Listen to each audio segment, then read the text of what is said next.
камерата. Как хора, аз съм Искрен Цанов. Днес ще ви покажа как да си направим малък лък само от клечка за сладолед, купа, но трябва да я напълним с вода.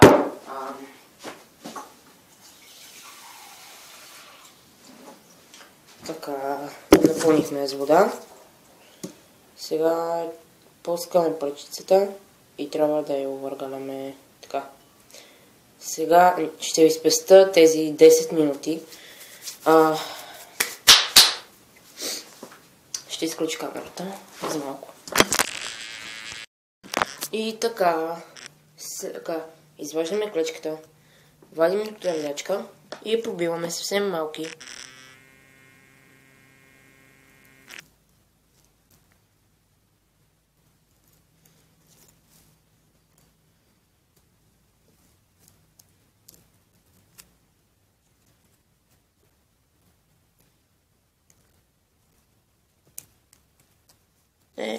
Това не стана много добре. Нещо ще го увим около нея. Така че да продължим ето така.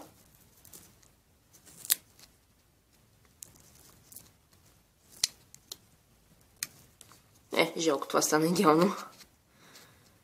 Но нищо, все пак продължаваме.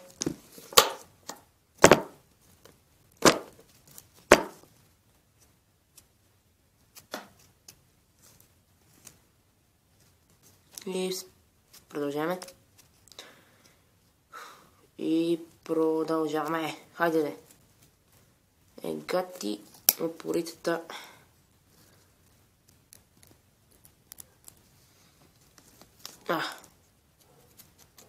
Малко е зле направено, но нищо.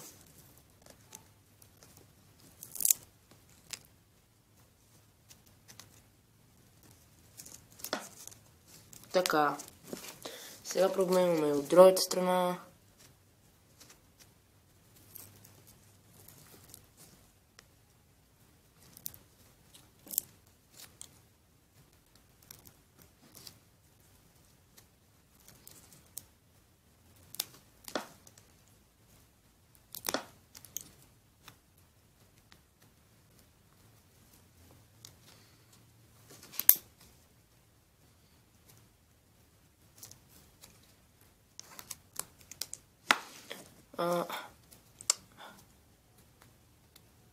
Хайде.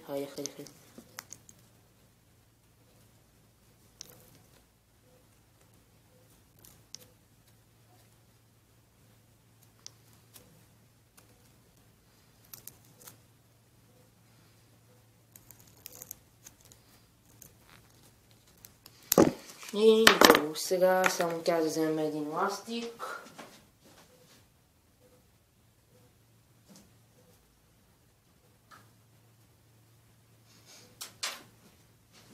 Мисля, че толкова ще стигне и започваме да увиваме около него.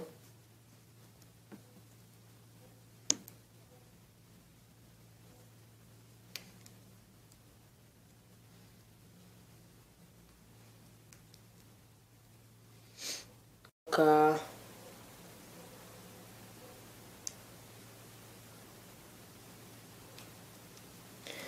И сега от тази страна и от нея също увиваме доста, за да има повече тяга.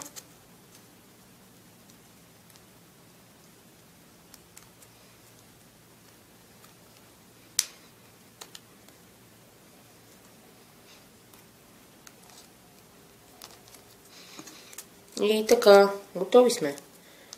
Сега може вече да вземем, например, една малка клечица.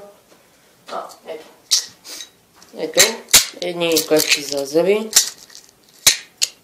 Няма да ни трябва това. Така, много ще трябва да изрежем ето това, за да... Толкова мисля, че ще ни стигне. Така. И ето имаме си мини лък. Дори и стрела си имаме. Това е всичко от мен за сега. Да, също и може да го красите. Аз ще го крася, например, с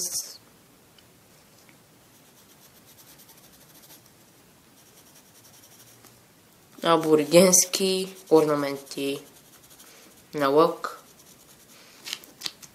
Или просто с мои.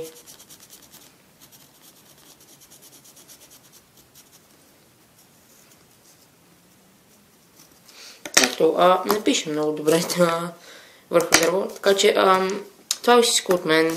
Също и да ви покажа и как стреля. Но да знаете, че го направих набързо и не знам дали ще стане добре. Обърках страните. Взимаме стрелата. О, да, стреля. Това беше всичко от мен. Приятно ползване на вашия мини лък. Очаквайте и арбалет в скоро време, мисля. Очаквайте в скоро време и арбалет. Това беше всичко от мен. Надявам се да ви е било интересно. И който от вас има камина, може просто да сложите остатъците в камината. Каквото аз ще направя сега. Приятно ползване на вашия лък и на вашите стрели. Беше ми приятно отново да създам такъв клип. Дайте палец нагоре, направете го и се забавлявайте. Дори може да го пренасите в училище и никой да не разбере. Само пау! Добре, да, както казах. Чао!